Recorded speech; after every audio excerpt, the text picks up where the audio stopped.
English grammar માં point છે conjunction.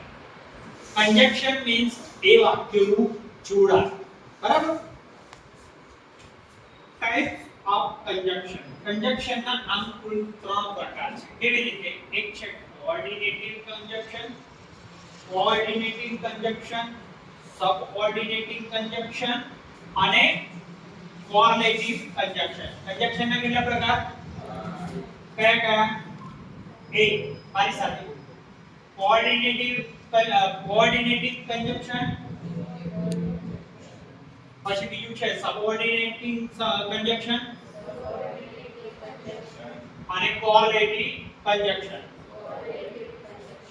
એટલે એને કહેવાય સહસંબંધ કંજક્શન. બરાબર? હવે એને થોડું ડિટેલમાં જોઈએ. કોઓર્ડિનેટિવ કંજક્શન કયા કહેવાય? એક છે for, and, nor, but, or, yet અને should. પછી આવે છે સબઓર્ડિનેટિંગ કંજક્શન માં કયા કયા આવે?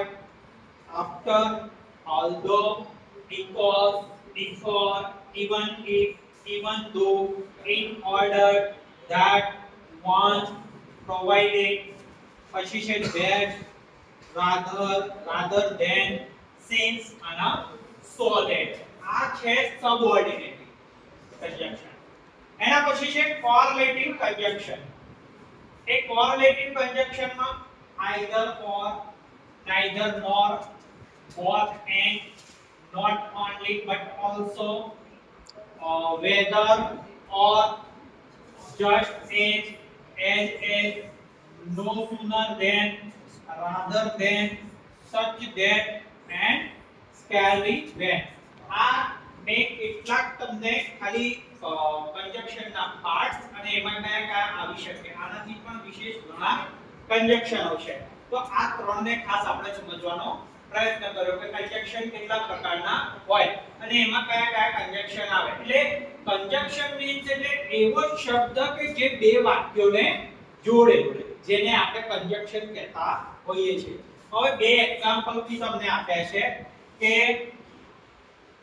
Samra went office to get her coat. Blanks came back for the dinner. તો અહીંયા end વડે જોડાય છે.